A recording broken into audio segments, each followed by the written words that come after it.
ao Legal Pod. Eu sou Patrícia Maione, estou aqui com o Carlos Braga. Olá, pessoal, como vão vocês? Patrícia, tudo Tudo bem? bem? Tudo legal. E hoje nós temos um convidado, Luiz Antônio Colasso. Seja bem-vindo. Muito obrigado pelo convite, fico honrado com isso. Obrigada a você pela presença. O Colasso, ele é sócio do RZ Advogados Associados, formado pela Universidade Católica de Santos, pós-graduado em Direito Tributário e Direito Processual. Antes da gente começar, deixa eu tirar uma dúvida com você. Você já participou de eventos jurídicos com a finalidade de fazer network, conexões? Participei sim de vários, diga-se passagem, sim. E qual foi sua experiência? Para essa finalidade de network, eu acho, na minha opinião, que ou já foi a época, ou, enfim, os que eu participei não deram o resultado esperado. Eu tinha uma expectativa e essa expectativa realmente Nem sempre nem sempre atende foi aquilo atingido. que você espera, né? É uma pena. Eu acho que não funciona hoje em dia muito bem essa forma. E também não sei dizer por quê, mas na prática não surtiu o Não resultado que eu traz esperava. o resultado que é esperado, Isso. Da mesma forma, eu como advogada, o Carlos também, já participamos de alguns eventos e tive a mesma sensação que a sua. Seja porque não tivemos abertura para fazer essas conexões, Talvez. seja isso. porque não tinha ninguém ali linkando as pessoas, Também. seja porque o ambiente não era determinado para aquela finalidade. E pensando nisso, que nasceu o Legal Pod. É um espaço que a gente criou para poder proporcionar aos grandes nomes do mercado esse network, essa conexão e criar uma grande rede, uma comunidade para fortalecer mesmo o nosso meio e para criar esse vínculo entre as pessoas. Te faz sentido? Faz. Eu acho que o ponto é justamente esse. É o não deixar solto, né? Eu acho que isso não funciona. Você tem que ter uma atenção mais pontual, algo mais sob medida. Enfim, eu acho que a chance disso dar certo é grande. Legal, então seja bem-vindo. Muito obrigado. E se apresenta, quem é o Colasso? Então, sou advogado empresarial. Como você Uhum, falou, me formei na Católica de Santos. uhum, Depois vim para São Paulo fazer pós. A minha primeira pós foi em Direito Tributário, uhum. pelo IBET BTT, lá com São Francisco USP. Legal. E aí, na sequência, foi mesmo sem muita previsão, sem muita programação, mas foi por aproveitar a grade curricular do tributário, eu acabei fazendo uma segunda em processual em tempo menor, Uhum. também na USP, Largo São Francisco. Bacana. Foi bem interessante, foi bem legal. Ali, por acaso, também gerou muito network. Aí sim, funciona, Foi essa um período imersão, diferente, né? um período bem legal. Que se vivia aquela questão acadêmica de relacionamento entre todos os pares ali, né? Isso, até entre os professores, alunos, colegas e das outras grades, foi bem Foi um interessante. momento legal. Colasso, e até a gente aproveitando, né, para conhecer um pouquinho também é uma pessoa rica, cheia de história, tem muita coisa legal para contar pra gente. Mas um ponto importante que eu sempre tive uma vontade de perguntar: você é nascido e criado em Santos mesmo? Você começou. Sim, minha família é de toda lá, de Santos, toda de Santos. do litoral. Minha família, meus sogros, enfim, todas de lá. Tanto que eu fiz Católica de De Santos. Santos. O colegial, todo período escolar, Todo período colegial. escolar, Colégio Marista, E Colégio foi. Santista lá, E que é ligado ao Arquidiocesano aqui de São Paulo. que legal, Muito que legal. Que legal. E essa paixão pelo direito, vem de uma história familiar? Ou foi de uma paixão de algo que você, no curso ali de um colégio, ou de uma amizade que surgiu o interesse? Então, tem um pouco de cada. Tem bastante história nesse sentido dentro da própria família. Muitos amigos, eu tinha amigos mais velhos, tal, que já estavam fazendo direito.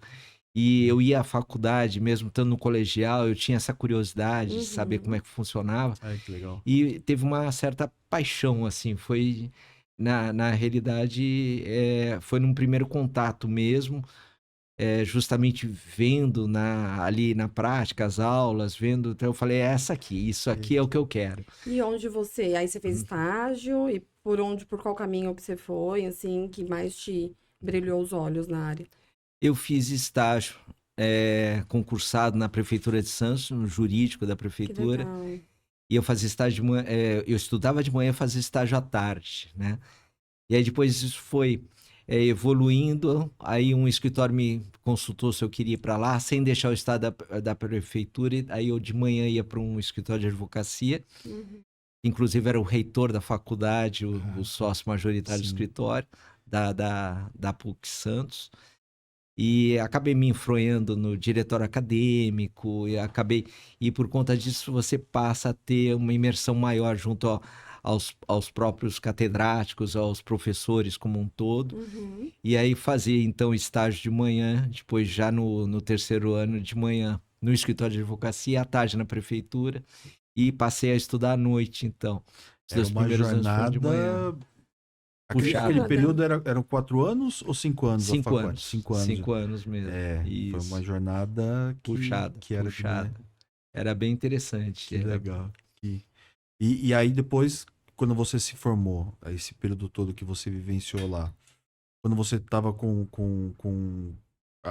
no caso com o diploma, tudo em mãos, você continuou lá por um período e depois veio para São Paulo, para a USP, não foi? Nesse período que você... Foi. Eu tive um período de... só de estudos. Então eu vim fazer Damásio, fiz alguns concursos, passei como delegado federal, passei como procurador legal. municipal, passei como advogado empresarial na Fiesp, que também era por concurso. E foi interessante, eu fui assumindo esses cargos todos e Você chegou a assumir. Todos que você passou, é, você chegou a assumir. menos o de delegado de Polícia Federal, Que legal. que eu achei, Esse eu não mas sabia o de também. procurador esse aqui municipal ia ser mais sim, legal. o de advogado da Fiesp também. Aí depois eu fui para Ernst Young, né? E aí nesse período da Ernst Young que eu fui fazer as pós-graduações. Foi bem interessante, realmente uma escola. A Fiesp foi uma escola muito boa também. E tem alguma história que você gostaria de contar? Você lembra nesse decorrer que seja, assim, interessante compartilhar com a gente? Tem várias. Mesmo na época de faculdade, a gente, como eu era do diretório acadêmico, eu Uhum. trazia pessoal para dar palestras, empresários, etc. A gente passou a ter uma vivência muito grande, né, em vários setores, inclusive o terceiro setor, a parte social da própria faculdade, ela nos abria para a gente dar palestra em sociedade de bairros, associações, etc. Foi interessante, porque durante o período de 2 anos, a gente acabou elegendo algumas associações de bairros de periferia da cidade de Santos para prestar um serviço de consultoria dentro da associação em alguns períodos. Os professores deixavam a gente compensar e a gente ia toda terça e quinta, um grupo de alunos, junto com um professor ou outro. E isso deu uma repercussão muito grande em TV, bacana. rádio, jornal local, e uma repercussão grande nas associações. Então a gente chegava, era usual ter uma fila enorme, diria assim, de dezenas de pessoas para serem atendidas. E tinham ali questões de alimentos, questões imobiliárias, quais eram de tudo pleitos. que era jeito. Então, nos puxava muito para um conhecimento prático das coisas que a gente ainda não tinha. Mas como a gente tinha ali do lado alguns professores e também quando tinha alguma dificuldade, a gente jogava para uma consulta prévia, pedia para a pessoa voltar no outro dia, mas foi bem legal essa experiência. Que legal. Aí foi de cunho mais prático mesmo, foi bem interessante. Isso em que ano da faculdade? Isso já era 4º ano de faculdade, 4º e 5º ano. Prática mesmo. 4º e 5º ano de faculdade a gente fez isso com uma turma bem legal, bem coesa. Foi a turma que foi comigo para a USP, inclusive. Então foi bem legal. Lá na USP tem uma história bacana que foi dentro da pós de Direito Tributário. A gente tinha um grupo restrito de cerca de 15 amigos, né? Que até hoje a gente é muito próximo. E a gente começou a fazer estudos e discussões de temas mais polêmicos.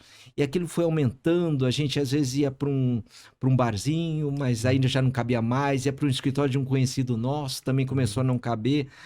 Aí a gente locamos uma sala no Jabaquara, a parte de baixo da casa, demos um tapa ali na parte de baixo, a de cima não dava nem para ir, e começou a lotar também, porque cada um levava um que levava outro, até que a gente falou, não, vamos fundar uma associação. Isso vira e network puro, né?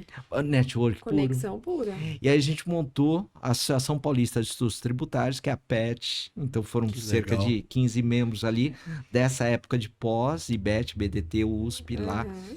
E aí o negócio foi e teve uma repercussão, ganhou uma escala muito grande. Hoje temos Que milhares até de hoje, associados. Jura? Justamente. Até hoje, a PET hoje é uma referência, né? É uma referência. Acho Ah. que aqui Vocês nem no estado de imaginavam São essa Paulo, proporção, que ia tomar essa proporção nem toda. imaginávamos. E foi surpreendente Que e muito legal. bacana.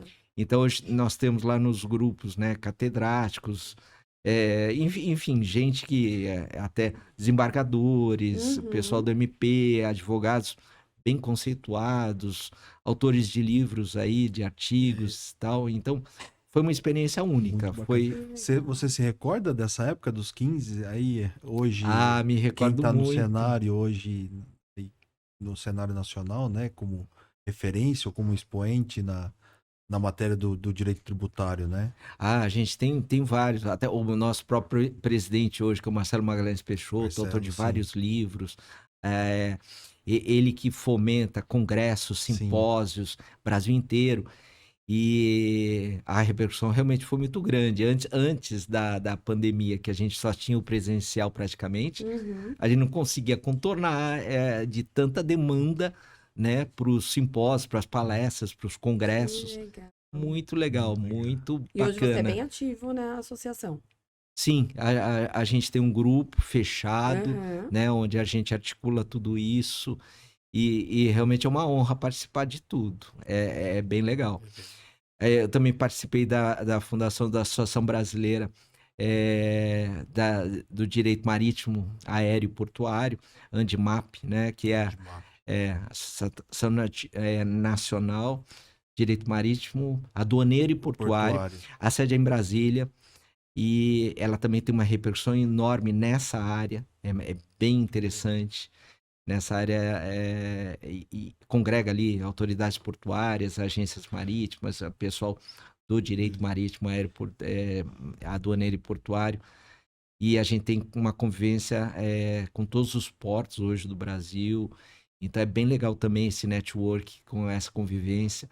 Eu participo também de 2 comissões dentro dessa área hoje, né? É a comissão da OAB São Paulo, Direito Marítimo, Aduaneiro e Portuário, e a comissão de mesmo nome da OAB São Paulo, da OAB legal. Santos, digo. Então a de Santos e a de São Paulo. Caramba. É bem legal. Sim. Falando em comissão, eu também participo da comissão de Direito Desportivo da OAB Santos, porque a gente acabou tendo uma imersão também na área de direito esportivo. Uma vida bem movimentada, Então, né, também, isso tudo gera muito network. Sim. Muito. Muitos bons contatos. Muito bons Colasso, contatos. e você com essa flexibilidade e esse trâmite, esse trânsito, né, entre as associações, as comissões, enfim, dentro do próprio escritório, você também, não só pro lado do direito tributário, mas você também teve uma experiência do lado ali do órgão público, do gestor público, eu ia da perguntar figura também. né, de algumas sim, autoridades, né, Sim. principalmente do estado de São Paulo, sem que foi dúvida. também um período que eu acredito que tenha sido não só como network, mas crescimento pessoal, de aproximação de muita gente, muitas pessoas que tinham assim, possibilidades de negócios, de crescimento, enfim. Eu acho que foi um período também que... Conta um pouquinho pra gente, porque é um período foi bem bacana interessante. também. Isso me levou a ter contatos políticos, né? Então, nessa época, principalmente com o PMDB, onde se revezavam no poder, na presidência, o Temer e o Orestes O Quercia. Temer é o Michel Temer, Michel Temer é ex-presidente. da República. E o sim. Michel Temer, que é o ex-presidente, e o Orestes Quercia, que é ex-senador, ex-deputado, ex-governador do estado de São Paulo. Que legal. E eles se oscilavam no poder. Isso deu um network dentro do poder público, junto a políticos, senadores, deputados, enfim, muito interessante. Aí eu pude vivenciar essa parte de bastidores da política durante 14, 15 anos. Então, realmente traz um network até hoje, né? Porque as pessoas acabam aí... você tem uma pouca e talvez insignificante reciclagem, né, de políticos. Sim. Você vê até Sim. hoje. E mesmo na carreira pública, junto ao Ministério Público, junto ao Superior Tribunal de Justiça, Supremo Tribunal Federal. Então é bem interessante porque você acaba tendo esses bastidores, acaba tendo muito Sim. trânsito, né? Sim. E isso ajuda muito no seu dia a dia, profissionalmente falando, né? E- A ponto de, por exemplo, até para vocês terem uma ideia, de um network tão forte, eu ter sido convidado para participar de um evento público, né? De uma competição internacional em 2015, né? Que foi bem interessante, que era, na realidade, um evento de 64 delegações estrangeiras, onde eu conheci 64 chefes de Os Estado. estados. Então, na realidade, você legal. acaba participando de algumas oportunidades que você não teria se você não compartilhasse desses Desse bastidores ambiente, e sim. desse ambiente, né? Sim. Tem hoje diplomatas, embaixadores que eu conheci na época, falaram: você está conhecendo mais gente internacional do que eu na minha vida inteira, né? Bacana. Então, isso dá realmente um trânsito, uma bagagem, uma né? visibilidade. Então, eu conheci Legal. desde Barack Obama, Bill Clinton, 2 papas, enfim, chefes de Estado dos mais variados segmentos, né? Desde ditadores, desde príncipes, rainhas, reis. E isso realmente legal. causa um diferencial Muitas muito viagens, grande, muita. Foi legal. uma oportunidade que com E, certeza. nesse meio público, qual que foi o seu maior desafio? É você se isentar de problemas, né? Então você tem sempre pisando em ovos, sempre tomando muito cuidado, com muita prevenção, de uma forma, digamos, mais low profile, né? Eu acho que a descrição é tudo nesse setor, Sim. principalmente para a área jurídica. Se você não se expondo, não tendo um grau de visibilidade e ampliação dessa exposição muito grande, e sendo o mais profissional possível e não se envolvendo E chega, né? com os Muita demais coisa chega. setores, É. eu acho que foi uma escola para tanto. Então, você não se meter em confusão. Hoje Você olha para trás e fala: é um caramba, desafio. passei ileso. Isso acaba sendo um desafio. E por que você decidiu sair dessa carreira pública? Não, na realidade, eu nunca saí. Eu sempre tive meu escritório de advocacia junto, né? Ah, bacana. Tá? Então, sempre foram períodos em que ajuda aqui, ajuda ali e tal, e eu contornava essas situações todas. No evento, por exemplo, da World Skills, foi um período de 6 meses, então eu me afastei. A World Skills, esse evento internacional, Que foi no IAMB? Não, foi no IAMB. IAMB. Isso, Sim. pegamos até foi um evento tão grande que ele é similar a uma Copa do Mundo, a uma Olimpíada no Brasil, né? E foi interessante também, por conta de network, de tudo isso, eu consegui trazer o governo Dilma com todo o ministério para despachar dentro do AMB. Eu trouxe o Alckmin com todo o seu secretariado para dentro do AMB. Eu trouxe o Haddad, que na época era prefeito de São Paulo, com todo o secretariado para dentro do AMB. Então foi um período em que eles despachavam lá de dentro durante o evento. E acompanharam o evento de perto, ali junto De com perto, com todas as 64 delegações internacionais, mas delegações grandes. A Rússia trouxe 300 pessoas, Estados Unidos 200 e pouco. Enfim. E essa era uma competição até para a gente poder conhecer. Na verdade, era uma competição entre as delegações. E qual que era ali o objetivo? Envolvia tecnologia? Era o que era o que se discutia? É uma competição Se que debatia ocorre ali. periodicamente em 2015, primeira vez que aconteceu Isso no você Brasil. participou, foi 2015 que você Isso. movimentou. Justamente. Era advogado e relações governamentais. Então, nessa ocasião, você acabava fazendo, às vezes, digamos assim, de recepção de todas essas autoridades internacionais, né? E, ao mesmo tempo, uma recepção oficial, representando as várias categorias de município, estado e governo federal, esse período todo. E respondendo pontualmente sua pergunta, era assim, uma competição de tecnologia. Então, por exemplo, naquela ocasião, o Up da Volks, ele estava sendo lançado, né? Sim. E a Volks era uma dos patrocinadores. O que ela fez? eram 64 delegações estrangeiras, mais Brasil, 65 delegações. Ela disponibilizou, por exemplo, 65 hubs para que todo mundo ali tivesse conhecimento prévio de que os hubs foram disponibilizados com, digamos assim, problemas internos pré-definidos, né, e propositais, onde as equipes tinham 48 horas para identificar esses problemas mecânicos e consertá-los. Então ficava full time, porque a feira era full time, 24 horas. Que legal. E aí todo mundo competia entre si. A Embraer fez a mesma coisa com helicóptero, com jatinho. A gente teve competições Muita prática. muito interessante. O drone estava começando, a gente já tinha competições de drones. E era realmente robótica. Enfim, eram várias competições grandes com muitos patrocinadores internacionais vindo. E teve uma delegação campeã? Chegou a ser o resultado de um ou não? Era, na verdade, o intuito não teve um campeão? Ou... A gente acabou compartilhando em alguns setores, então era setorial, né? Vamos supor, o setor automobilístico, de aviação, de não sei o quê. Então tinha os seus competidores, né? O Brasil foi representado pelo Senai, né? Através da CNI, Fiesp, e a gente se preparou, o Senai se preparou durante 2 anos para a competição. Então foi bem interessante, foi legal. Que legal. Foi bem, que experiência. Caramba, muito boa. Realmente foi ímpar. Foi ímpar. E quanto tempo durou esse evento?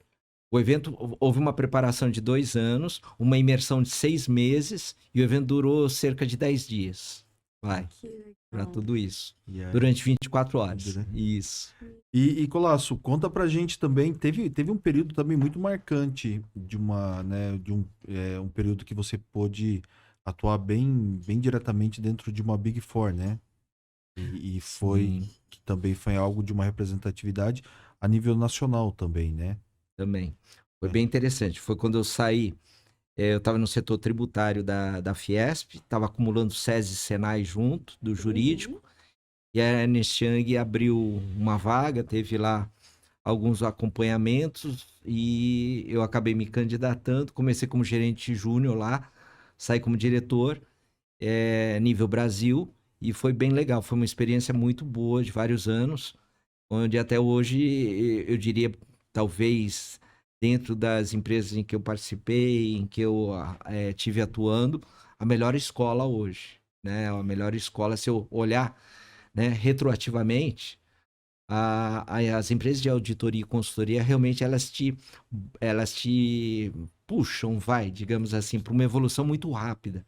Né? Há muita concorrência, há muita meta, há muito acirramento e você precisa ter um pouco de tudo, né? Você precisa trazer negócios, você precisa resolver problemas e sempre problemas de média e grande complexidade.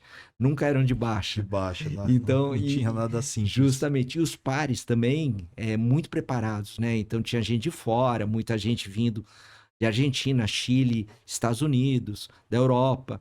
Então você estava ali com um pessoal bem preparado, de uma competitividade, digamos assim, a mais acirrada, e com pessoas que tiveram muito berço, e realmente isso te puxa. De alguma forma você quer alcançá-los, né? Esse relacionamento, você tá perto das pessoas certas e poder ter acesso a elas, muitas vezes as possibilidades surgem. As portas abrem, né? Sim. Então esse é o grande intuito do nosso, do nosso podcast, é justamente esse também. É poder viabilizar, trazer aqui as histórias, um pouquinho de cada um, para que a gente vá conhecendo e vá se espelhando e seguindo, trilhando o mesmo caminho. Isso é muito legal. Muito legal. E hoje você está com seu escritório, como que você está hoje? Eu sou um dos sócios do escritório da RZ Advogados. Na realidade, eu estou na área de desenvolvimento de novos negócios do escritório, então eu acabo, claro, absorvendo toda essa minha experiência em network que eu contei para vocês, para angariar clientes, novos negócios, enfim, e tem funcionado muito bem, né? Modéstia à parte, a gente consegue ter uma rede muito vasta, que você tem que alimentar de qualquer maneira, né? Então são cafés da manhã, almoços, jantares, reuniões, mas isso faz parte desse contexto todo. Se você não fizer essa parte, não vai, né? Mas é bem interessante. E você hoje acaba, até por força de todo esse contexto passado, também havendo uma demanda, digamos assim, que te procura, né? Uhum. Você passa a ser mais dividido, não vai só atrás, mas você tem que recepcionar muita gente, muita demanda, né? Que acaba te procurando por questões diversas aí do direito empresarial e que acaba você tendo enfim, na realidade é como a gente tá falando, é network, É né? network, O sim. pessoal, o network, ele gera credibilidade, confiança, conhecimento, e nada como o tempo para que as pessoas passem a sempre se lembrar de você quando tem um problema, né? Uhum. E, Justamente. claro, tem que ter a parte técnica junto, tem que Toda ter todo a um parte da critério, a sim, confiança, né? sim. E eu acho que é realmente amplo esse contexto de conhecimento, de técnica, de Mas essa confiança. acaba sendo a conexão que se estabiliza, né? Que se consolida, né? Que Sim, é Que é- o que a gente busca. e mais do que nunca, né? Também essa questão da confiança, da parte técnica, de realmente resolver as dificuldades. E também aquela de quem teve a experiência, de que vivenciou com você e pode falar para o outro, né? Falar assim, olha, Uhum. realmente ali eu encontrei uma ajuda, realmente o meu problema foi solucionado. Às vezes as pessoas chegam até os advogados, acham que advogados vão livrar de certas situações ou vão, né, isentá-las de alguma responsabilidade. Mas, na verdade, muitas vezes o trabalho do advogado ali é tentar criar alternativas, pacificar a situação ou até ajudar com que aquela pessoa ela vai perder menos do que realmente era né? Então, quem já vivenciou e teve a experiência de um profissional, um advogado do lado auxiliando nesse sentido, é, comenta e replica para as outras. E aí o nosso network é só uma cadeia. vai só Isso. aumentando e vai se desenvolvendo cada vez mais. Vai montando uma escala, tendo uma. É isso mesmo. E as pessoas criam, claro, uma expectativa também. Você tem que trabalhar para que essa expectativa seja atendida, Sim, né? sim. E ao mesmo tempo, as pessoas às vezes vêm com um determinado problema, mas Mas no fundo você acaba enxergando, pela experiência toda que você Uhum. tem, oportunidades onde ela nem está vendo. é onde eu. Sim. E eu acho que isso é uma grande chamada para novos negócios, né? Porque Sim. às vezes a pessoa vem com um problema, você resolve o problema. Se você não tem essa gama de experiência, esse passado, esse contexto todo, você para por aí, né? Mas se sim. você tem isso, você acaba circundando e contornando, resolvendo o problema dela, mas ao mesmo tempo enxergando oportunidades que nem ela enxergava, seja dentro da Uhum. empresa, seja onde for. Onde E aí você ganha o cliente. É onde você isso é efetivamente fantástico. surpreende e supera a expectativa dele. Sim. Né? E aí gera realmente uma fidelidade muito grande. É isso. Colasso, e você que vem de uma história. Hoje são quantos anos de advocacia já como advogado? A gente está falando em alguns aninhos, né? Alguns aninhos. Eu me formei em 88. 88. Então, Nossa, eu nem era nascida ainda. Humilhou.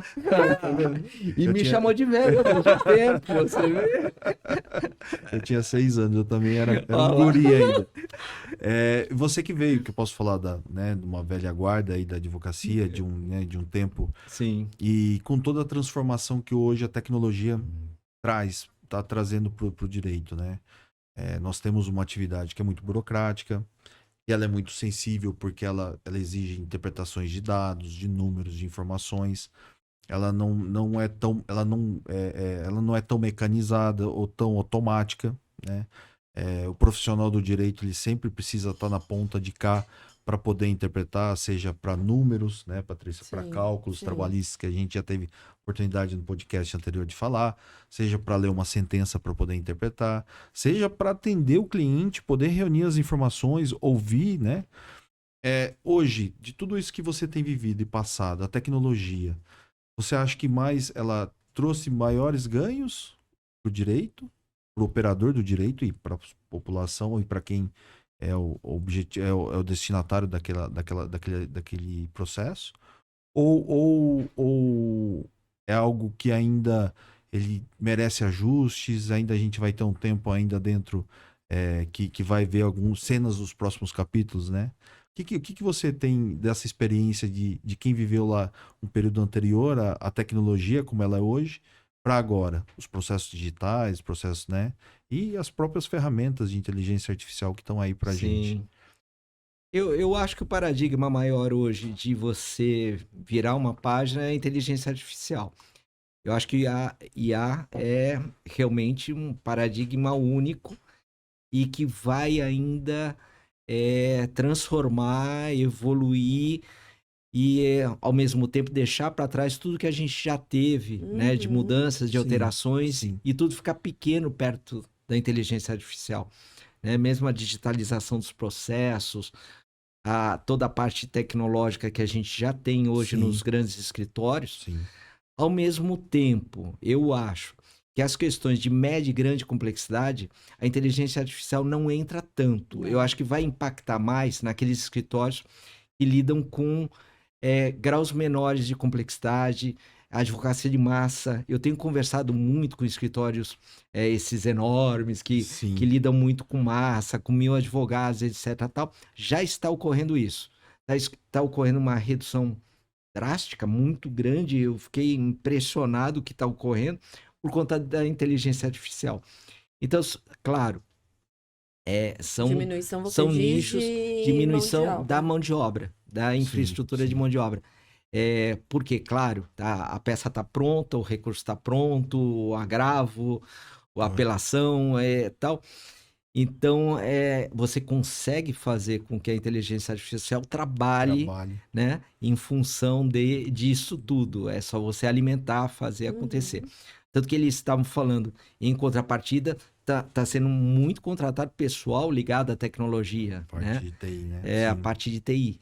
Então, está havendo uma substituição dessa mão de obra, que ao mesmo tempo é pouco qualificada, né? E diga-se de passagem, na Às vezes é um realidade, trabalho mais repetitivo, mais né? repetitivo. Que acaba Isso. tendo essa alteração.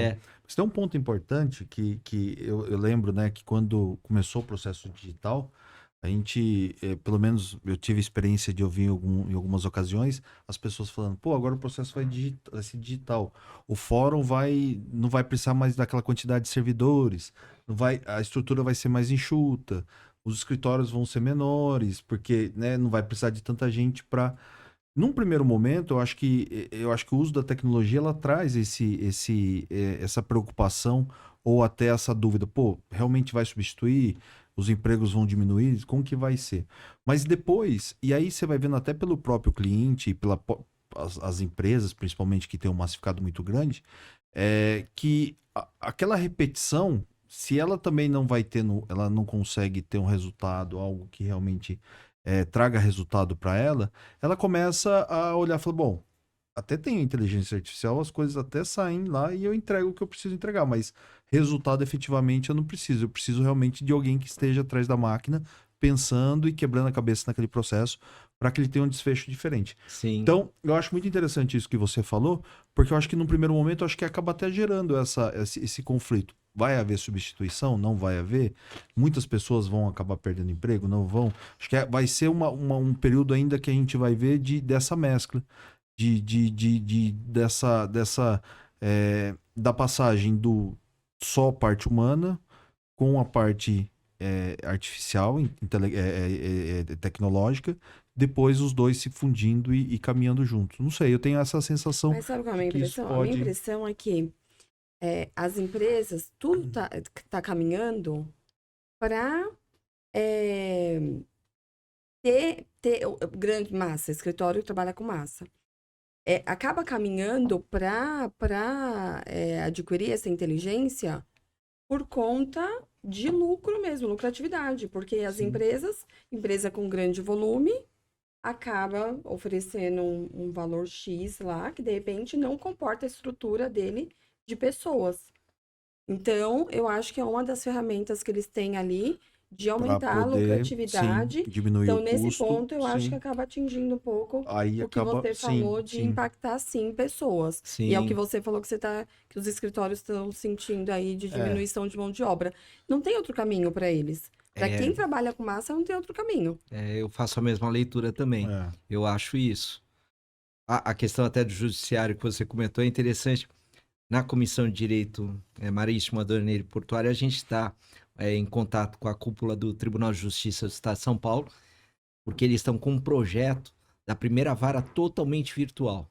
E vai ser nessa área. Então, a ideia deles é compor, junto com os advogados da área, onde não vai ter nada físico, zero. Olha.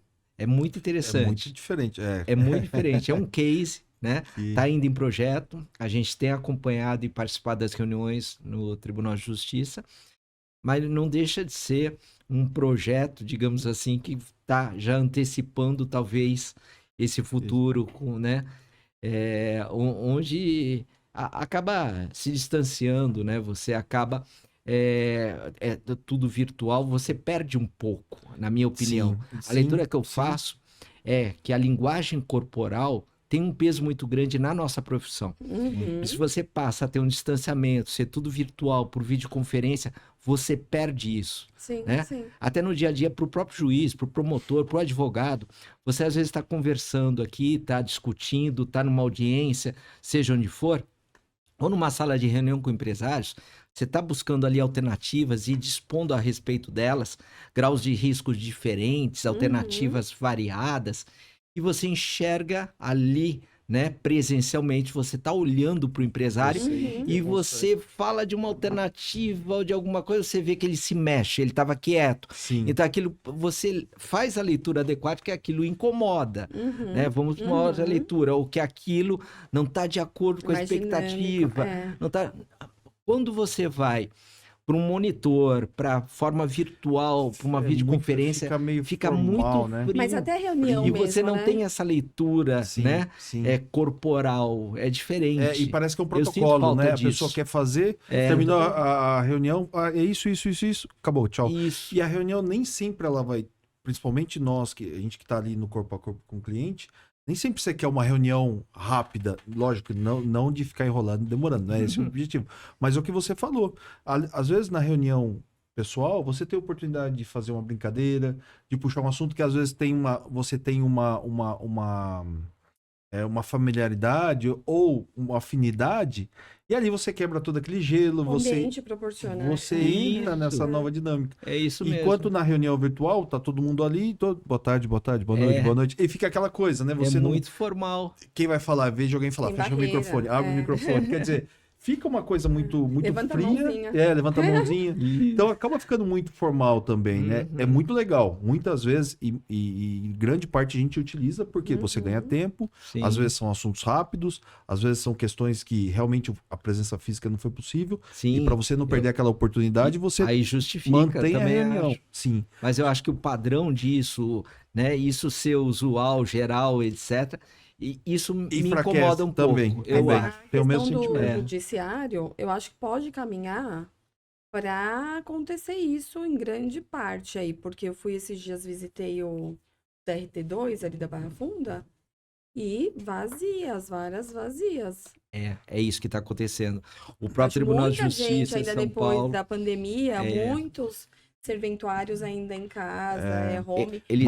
eles têm estudado, que eles estavam até comentando, uma desmobilização dos prédios do Tribunal de Justiça. Olha, Quer dizer, eles estão juntando varas, cartórios, etc., e remobilizando tudo isso para desativar e entregar prédios que estavam locados, etc. Tal. Os próprios concursos públicos estão sendo bem mais esporádicos e não tão recorrentes, afeta tudo, porque você não precisa de uma mão de obra tão intensa. Você acha que isso é resultado da pandemia? Você acha que tem que muito, posso usar a palavra, acelerou esse processo não de desmonte, né? Isso é uma palavra muito forte, mas de uma visão. de uma nova visão, essa forma nova de trabalhar, ou até mesmo de interagir numa audiência. Porque nós que muitas vezes também nós estamos numa audiência, acontece a mesma coisa. Às vezes você precisa colocar frente a frente numa composição de acordo. O olho no olho, e você tá ali, e às vezes a parte vê até um interesse genuíno, ou até a necessidade de fechar um acordo, enfim, a composição, o clima, isso ajuda muito. E também numa tela virtual, é legal. Ele muitas vezes funciona? Sim, a gente pode falar que não, que funciona. Mas para grandes casos sensíveis, situações que exigem uma maior atuação, você precisa ter esse corpo a corpo, esse olho no olho. E a pandemia, você acha que a pandemia ela acelerou muito isso, Lácio? Eu acho que sim, eu senti isso. Ok. Eu acho que pessoas, grupos, enfim, que nem estavam de uma forma, digamos assim, muito familiarizadas com a videoconferência, com o virtual, com a própria tecnologia, Sim. aquilo foi compulsório. Você teve que ir buscar isso porque não tinha outro remédio. Você Uhum. estava isolado, você tinha que se comunicar com as pessoas, isso passou a ser uma necessidade. Então as pessoas começaram a se virar para dar um jeito de aprender isso, chamar o vizinho, o filho, o sobrinho, Uhum. e como é que isso funciona e como tal. E essa familiaridade trouxe, então, um meio mais usual do que o que era antes. Sim. Muito mais, diga-se de passagem.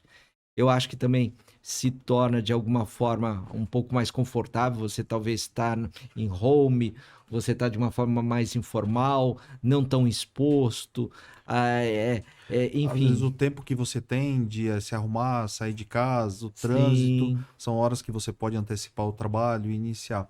Eu tenho vários colegas, vários amigos que você conversa e eles falam que o home office, eles adoram o home office por Facilidade. essa facilidade de você ter de ficar no seu canto. Às vezes o dia a dia no escritório ele te exige a atenção, as pessoas acabam te, né, sugando um pouco mais, e ali você no seu canto, no seu quadradinho, você consegue entregar aquilo que precisa. Enquanto outros, eu já ouvi falar que não Não consegue se rende. organizar, não rende, É. tudo dispersa, acaba tendo Eu uma. prefiro tete a tete, eu prefiro pessoal. eu também É, prefiro. É. até pela cultura da organização, até mesmo pelo network de você estar com o seu colega do lado de trabalho, de Sim. você ter esse relacionamento com ele, né? Então eu gosto muito dessa questão do presencial, de estar junto, de estar todo mundo. Eu acho que isso acaba gerando vários negócios, várias oportunidades, várias Eu novas faço a mesma amizades. leitura, isso me agrada. Eu também prefiro. É Também é isso. diferente. E, Colasso, também, né, Patrício, eu acho que contar um pouquinho. Colasso tem um hobby? Tem algo que é diferente, que ele gosta? O que é os finais de semana? O que você gosta de fazer? Tem algo que você faz? Sabe que a advocacia, quem está nos acompanhando, sabe que a advocacia ela exige muito e muitas vezes é desgastante, né? Sim. A nossa semana, muitas vezes você fala, caramba, acabou a semana, apanhei que eu nem vi de onde estava levando pancada, né?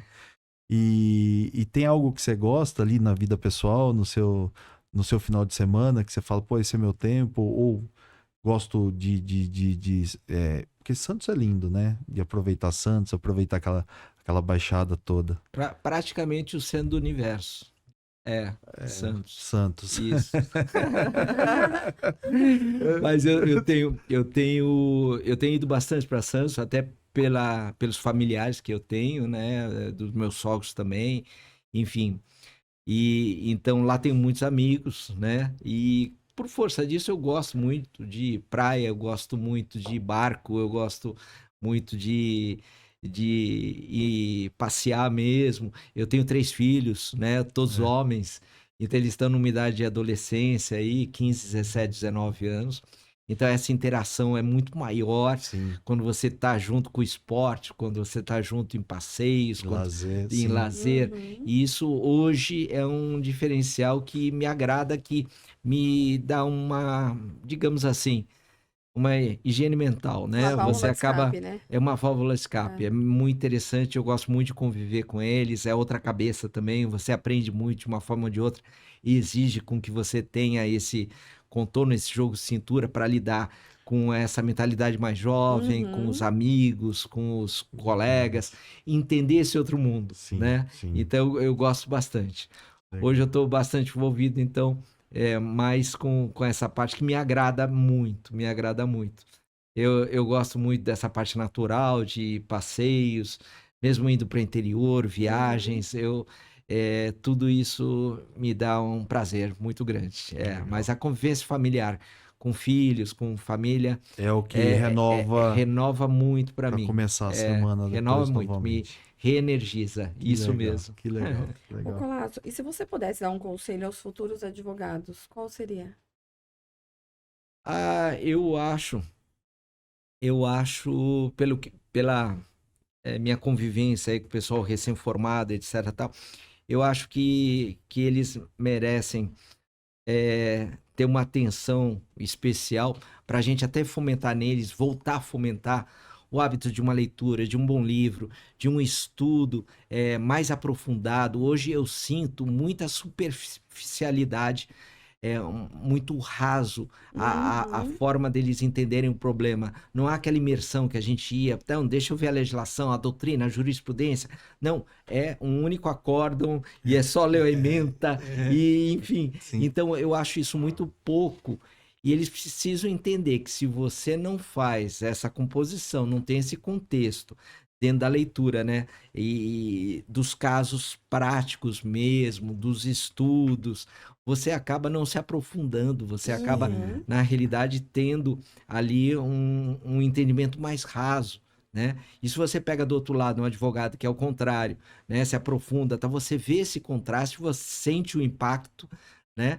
E vira e mexe só ocorre. Eu tô notando isso na prática. Na prática. Então, se eu pudesse mesmo falar aqui para os jovens, pro pessoal, não percam isso, né? Eu acho que isso está se perdendo no tempo.